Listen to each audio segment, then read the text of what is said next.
Oh my God! 100,000 na naman for today. Grabe na talaga. Best-selling talaga itong invention ko. And good choice talaga na nag-leave of absence muna ako from law school and pursued my plantita heart. Kasi full-time akong nagbebenta ng invention ko na pot for all seasons. My invention is very unique. Kaya naman, kahit sa Shopee, sa Lazada, sa Amazon, oo, sa Amazon, sold out parati yung product ko. But then, 100,000 as profit per day, it's really not enough eh. Gusto ko ma-maximize yung profit ko. So, ano kaya yung pwede kong gawin? I should apply for patent registration. Tapos, naaalala ko pa sa class namin under kay Attorney Ilagan that the elements of patentability can be found under Section 21 of the Intellectual Property Code. Oh my God, Self, naaalala mo pa yon? Oh my God, this is a sign I should really go back to law school. Going back to the elements of patentability in relation to my invention pot for all seasons, yung tatlo, novelty, inventive step, at saka industrial applicability. May ganyan, these are all present in my invention pot for all seasons. So first, it must be new. Well, technically, ancient invention naman talaga yung mga flower pots. Pero itong aking pot for all seasons, it is an improvement from those simple and ordinary flower pots. So second, it must involve an inventive step. So if I can recall, an invention involves an inventive step if having regard to a prior art, it is not obvious to a person skilled in the art. This is a sign. Babalik na talaga ako ng law school. Of course, di kahit sino talaga yung makakagawa nitong aking pot for all seasons. It has so many special features such as first, it is self-watering. So, hindi mo na kailangan diligan always yung plant mo. Second, it has an automatic filtering function against insects. So, pagapang pa lang yung caterpillar mo dyan sa monstera mo na plant na masyadong mahal, wala na filter na yan ang aking pot. Third, it is very eco-friendly. And fourth, it has sunlight-absorbing function. So, hindi mo na kailangan ilabas always yung plant mo kasi ina-absorb na ng pot. Kaya nga, ang healthy at ang ganda ng mga plants ko dito sa aking greenhouse. So, if you can see in my background. And yung product ko, umuulan ng mga magagandang reviews such as excellent quality, will order again, yung mga ganyan sa Shopee, sa Lazada, at saka sa Amazon. And third and last, it must have industrial applicability. So, this requisite is easily complied with given na ang dami ng mga plantitos and plantitas this day. So, sobrang dami talaga ng mga may gusto ng aking pot for all seasons. And always kami out of stock. So, paano ba to? Wait lang. Matawagan ko nga si Attorney Dave Parine kasi hihingi ako ng legal advice kung paano ba magpaparegister itong aking patent as regards my invention, the pot for all seasons. Kasi nauna sila nauli ako kasi okay lang, mayaman naman ako. Anyway, I should really call Attorney Dave Parine. Okay.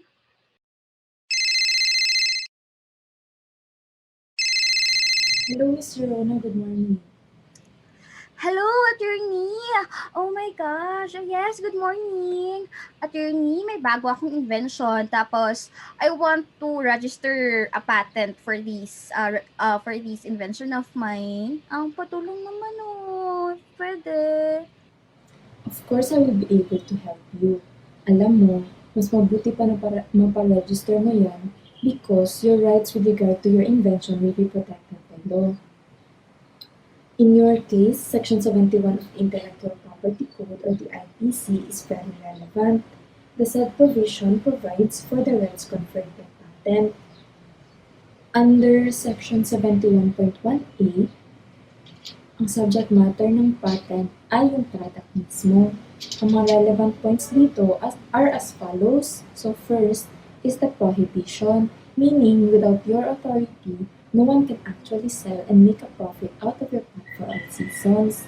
Second is the protection. If in case an unauthorized person or entity is found to be using, offering for sale, selling, or importing your pot for all seasons, then you can always go after them for infringing your right as the owner of a truly registered patent.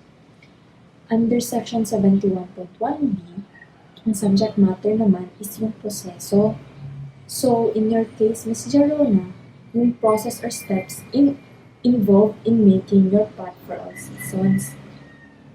Similar with Section 71.1A, maaari mong maprotektahan ang iyong proseso upang hindi ito magamit ng walang pahintulot galing sa iyo at pwede mo rin habulin kung sino man ang gagamit nito ng walang pahintulot mo.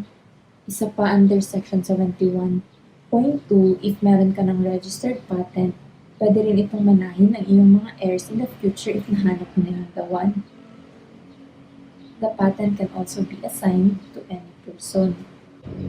Of course, all rights are subject to certain limitations. On this note, Section 72 is relevant. The limitations of patent rights, especially the ones relevant to you, Ms. Jerona, are the following. First, using a patented product which has been put on the market in the Philippines by the owner of the product or with his express consent insofar as such use is performed after that product has been so put on the said market. So, pag nabili na yung product mo, maaari na itong gamitin ng sino man na nakabili. Second, where the act is done privately and on a non-commercial scale or for a non-commercial purpose.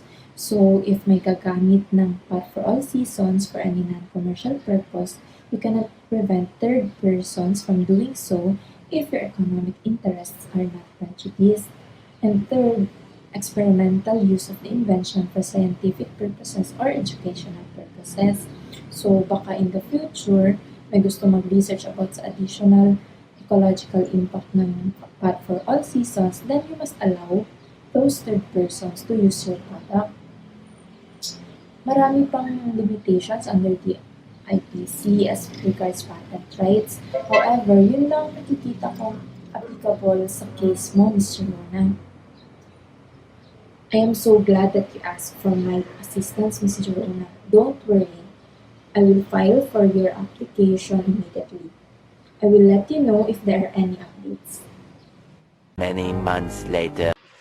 70, 71, 72, 73, 74, 75. Hello, attorney? Hello, Ms. Jerona. I have good news. Registered na ang patent mo for your invention of the pot for all seasons.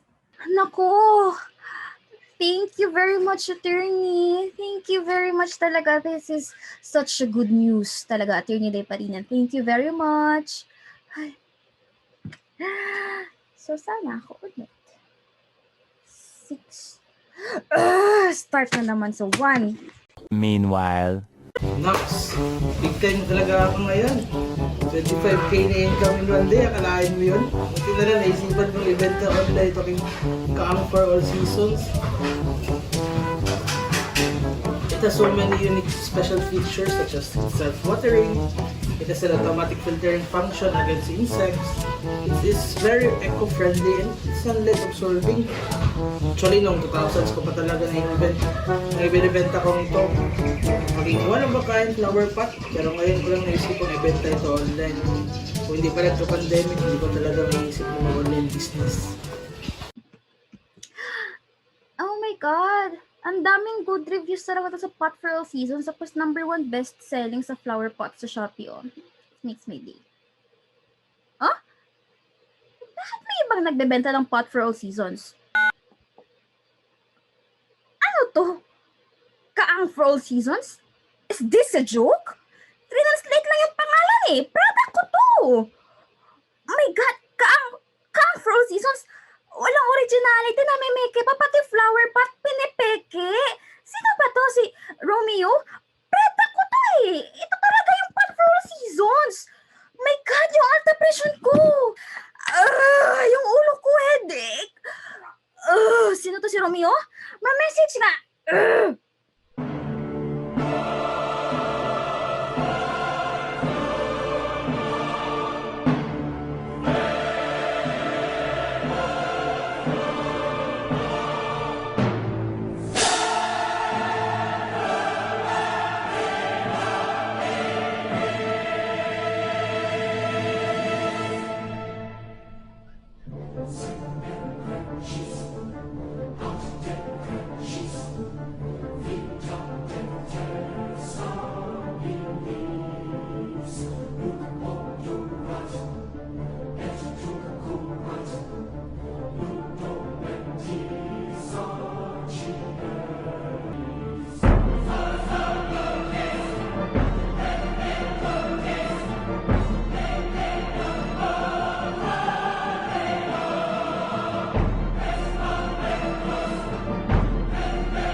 this a joke?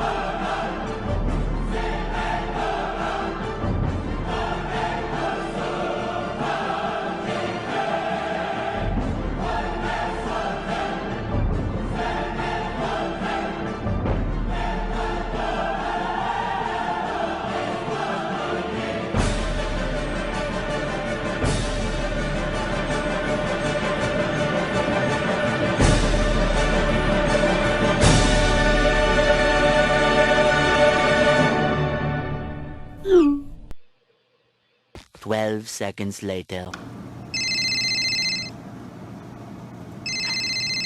Hello? Yes, Jerona. Hello? Hello, Attorney Cordero? Attorney! May pumipirata ng aking pot for all seasons. Someone is violating my right as a patent owner. Attorney, may magagawa ba ako dito? Yes, Miss Jerona, calm down ka lang. Magagawa natin to ng paraan, okay? Think happy thoughts. Sayang yung beauty mo. Wait lang ha. Na-receive ko na yung sinend mo sa akin. Maaari tayong mag-file dito ng civil case for infringement of patent against kay Mr. Romeo from Tagum, who apparently is selling a similar product such as your pot for all seasons, but he calls his product Kaang for all seasons. Napaka-creative naman. Hold on. I think Section 76, Section 76 of the Intellectual Property Code is applicable in this case because there is clearly patent infringement here since Mr. Romeo is making and selling a patented product, which in this case is the pot for all seasons, without your authorization as the patentee. And this means, Jerona, that you have the right here to bring a civil action before a court of competent jurisdiction to recover from the infringer such damages that you may have sustained, plus attorney's fees and expenses of litigation. Furthermore, we can also secure an injunction for the protection of your rights. This means that with favorable decision from the court, you can recover damages from Mr. Romeo and enjoin him from further producing and selling his kaang for all seasons because it infringes your right as patentee of the pot for all seasons. So, don't worry na, Miss Jerona. I got this. Leave this all to me. I will file the case immediately, okay? Sige. Thank you very much, Attorney Cordero. Sige, Attorney. I will just do my skincare na lang para di ako ma-stress. Thank you very much, Attorney. Ay, nako. From this crying and from this stress. Ay, dapat ako ma-stress. A few moments later. Hey Lord, bakit may nag-file ng case sa akin for patent infringement? Siguro po, may kaang for all seasons is infringing the patent for all seasons. The patent of which was registered in 2023. Wait lang, yung 2000s pa ako nagbebenta ng kaang for all seasons pa. Ano, pwede yata ako pa ang agrabyado. Teka lang, stress na ako. Sino bang makakatulong sa akin? Ay, tama, may kaibigan pala akong lawyer. Nasuki ko sa kaang for all seasons. Matawagan ko nga.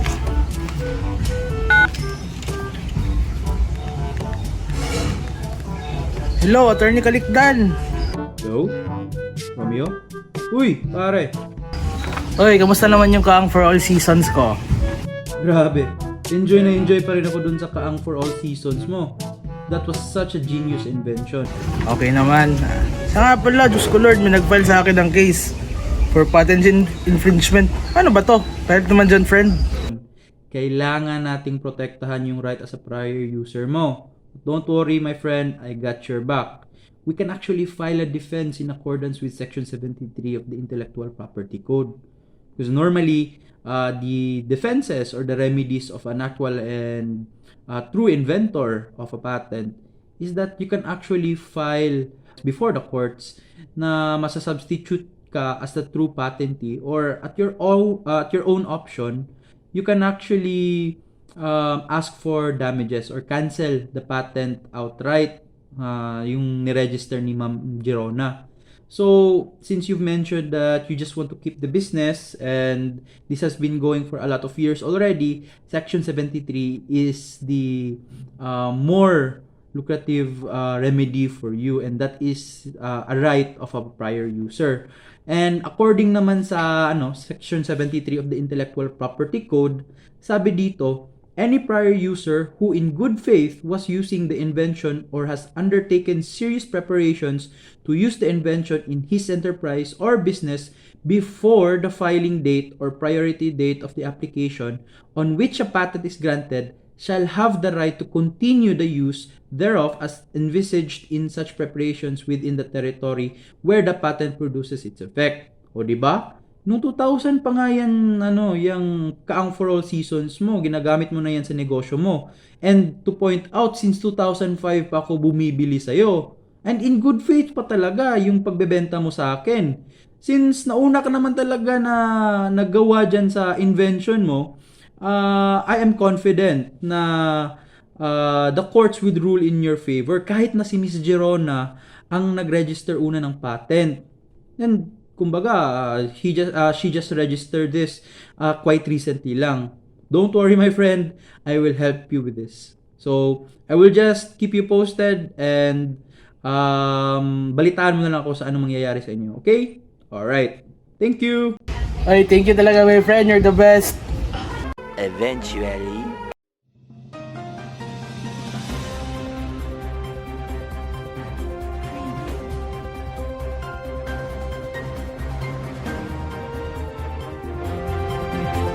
This is Zen and Breaking News.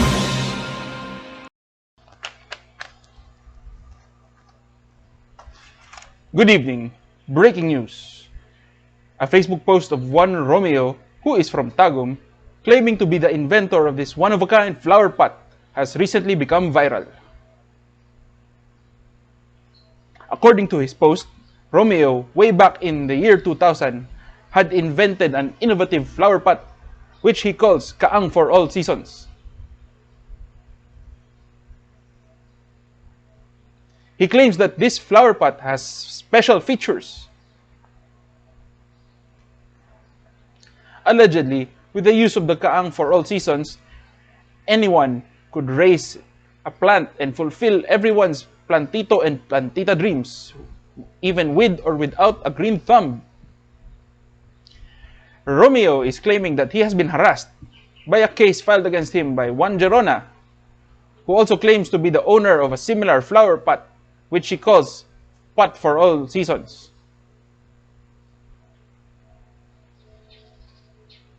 Gerona's Pot for All Seasons has the same features as Romeo's Kaang for All Seasons. However, Gerona is the one who has a registered patent in her favor. As of this date, the viral Facebook post has about 69,000 likes. Facebook has polarizing opinions about this controversy. Some are saying that Romeo is infringing the right of Gerona as the patentee of the Pot for All Seasons. On the other hand, some are also saying Gerona's rights as patentee are not being violated because Romeo is a prior user of the Kaang for All Seasons. This now poses a question of whether or not there is indeed patent infringement. Stay tuned for more updates. This is Nikita Dacera for Zen and N News.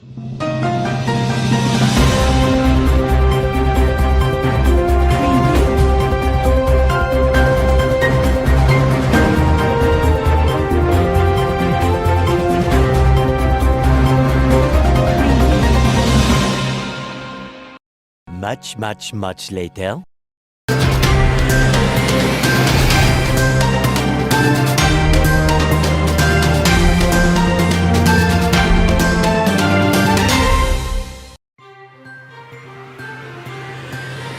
Greetings from ZNN News Philippines. This is Chelsea Carriaga reporting. For the headline, the controversy involving two similar flower pots that have become internet sensations ever since a Facebook post of one Romeo from Tagum became viral online. Recently, the court dismissed the case of patent infringement filed by Ms. Herona, the patentee for the pot for all seasons, by ruling that there is no infringement in this case. In its decision, the court discussed the two tests in patent infringement.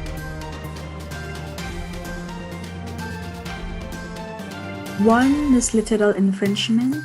It is the literal meaning of the patent claims, where the court must juxtapose the claims of the patent and the accused product within the overall context of the claims and specifications to determine whether there is an exact identity of all material elements. Second, doctrine of equivalence, application of the function means result test when a device appropriates a prior invention by incorporating its innovative concept and, albeit with some modifications and change, performs substantially the same function in substantially the same way to achieve substantially the same result. The court applied the first test or literal infringement test in this case. Indeed, the court noted that the claims of the patent for pot for all seasons and the accused product kaang for all seasons are exactly similar in all material elements, such that both flower pots claim to have a self-watering system, an automatic filtering function against insects, an innovative sunlight-absorbing function, and it is eco-friendly. However, the respondent, Mr. Romeo, the inventor of the kaang for all seasons, proved that he has a right as a prior user with regard to his flower pot, and that is in accordance with Section 73 of the Intellectual Property Code. Indeed, the patent registration for pot for all seasons in favor of Ms. Herona was only granted in the year 2020. Meanwhile, Mr. Romeo was able to prove that he had been using his invention, kaang for all seasons, in good faith for his business since the year 2000. Hence, the case was dismissed and the controversy is finally settled that there is no patent infringement as regards the right of the patentee for the pot for all seasons, and the owner of the kaang for all seasons has a right as a prior user. That is all for now. This is Chelsea Carriaga reporting for ZNN News Philippines. In the end, Romeo from Tagum is able to continue his online business. Meanwhile, Ms. Herona, a true-to-heart plantita devoted to the service of all plantitos and plantitas of planet Earth, is continuously improving her product. And they all live stress-free ever after.